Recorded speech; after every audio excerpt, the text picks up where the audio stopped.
Ésaïe 55, verset 11. Je vais vous faire remarquer quelque chose. Il y a des choses qui nous piègent, il y a des choses qui nous mélangent. Ainsi en est-il de ma parole qui sort de ma bouche. La parole de Dieu ne retourne point à Dieu sans effet, sans avoir exécuté ma volonté et accompli mes desseins. Qu'est-ce qui est plus puissant que la parole de Dieu? Est-ce qu'un rocher est plus puissant que la parole de Dieu? Est-ce que les épines qui ont été créées par la parole de Dieu sont plus puissantes que la parole de Dieu? Est-ce que le long du chemin qui est tracé par l'Éternel des armées peut être plus puissant que la parole de Dieu?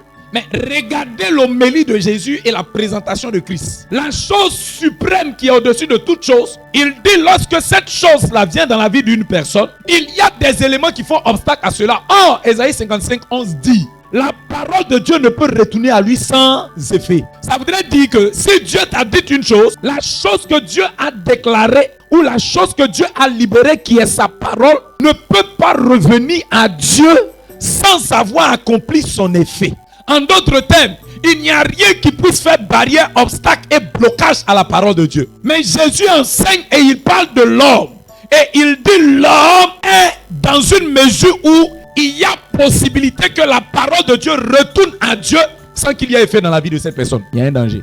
Donc la parole de Dieu, il dit quoi? L'enseignement, la parole de Dieu, ce qui est donné peut être étouffé par les soucis de la vie. Donc il y a quelque chose qui peut venir faire barrière à la parole de Dieu, tandis qu'elle est suprême. Et ce qui vient faire barrière à la parole de Dieu a été créé par la parole de Dieu. Ainsi en est-il de ma parole, celle qui sort de ma bouche. Elle ne peut revenir à moi sans effet. Quand on dit effet, ça veut dire que ça va avoir son impact. Ça va produire quelque chose. Et Jésus dit, lui qui est la parole, il dit la parole vient dans le cœur d'un homme. Mais si ça vient dans le cœur d'un homme, ça ne peut pas retourner sans effet. En d'autres termes, la personne qui reçoit la parole doit être impactée. La personne doit être influencée. La personne doit être touchée. Il doit avoir des effets. Mais il n'en demeure pas moins que malgré que la parole vient, il y a des effets qu'on ne voit pas. Donc le problème ne se situe plus au niveau de la parole. Le problème se situe au niveau du récepteur.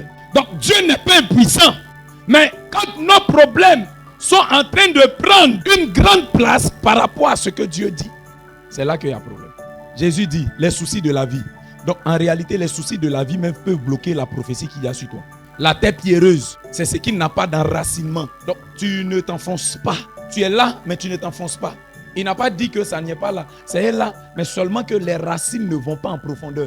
Dès qu'il y a petit quelque chose, seulement ça les emporte. Or, ça ne peut pas retourner sans effet. Donc, si ça ne peut pas retourner sans effet, ça voudrait dire qu'il y a un danger. Le danger ne se situe pas au niveau de la parole libérée, mais le danger se situe au niveau de là où nous nous trouvons. Parce que tu peux être une bonne terre et cette bonne terre va devenir une mauvaise terre.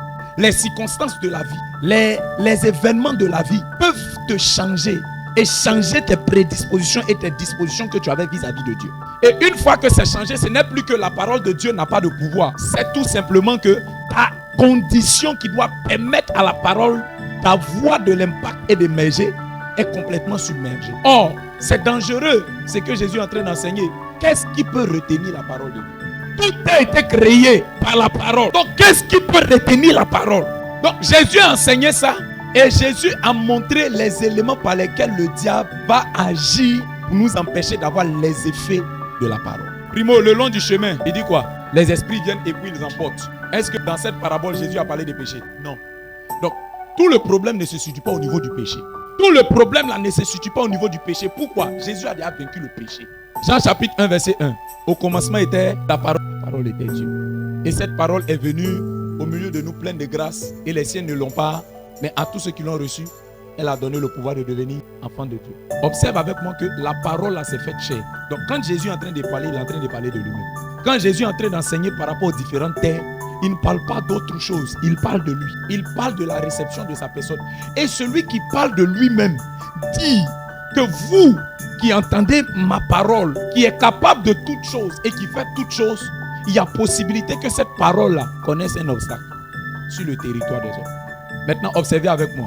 Observez avec moi. Je vais vous faire les remarques. La semence qui est tombée le long du chemin, est-ce que le long du chemin n'a pas reçu la parole? Donc ça veut dire que le long du chemin a reçu la parole. Si le long du chemin a reçu la parole, ça veut dire que le long du chemin a reçu Jésus. Donc pourquoi le long du chemin va recevoir Jésus et puis Jésus ne va pas avoir d'impact? Jésus est-il impuissant?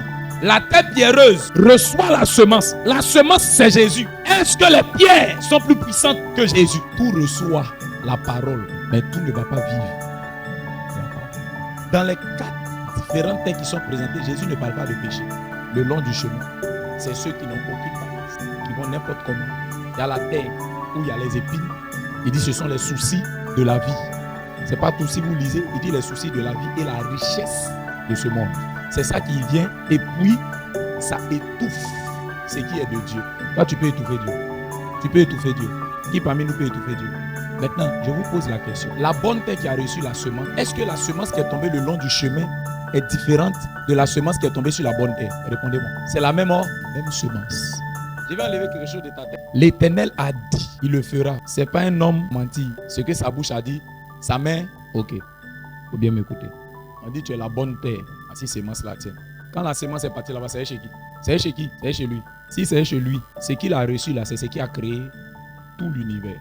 Donc il a en sa main tout ce qui va réaliser, tout ce qui le concerne. À partir du moment où c'est tombé comme ça dans sa main, Dieu n'est plus responsable. Celui qui est responsable de ça désormais, c'est la terre. Donc, une fois que Dieu t'a donné ta prophétie et que la Bible dit sa main l'accomplit, Dieu est en train de te dire ce qui doit accomplir ça là, tout est déjà là. La seule chose qui va retenir ça, c'est comment ta terre là sera. Donc celui qui t'a donné là, le problème n'est plus à lui son niveau, le problème est à toi ton niveau. Donc si tu accuses ton pasteur, il faut l'oublier. Ce n'est plus le pasteur qui est le problème, c'est toi.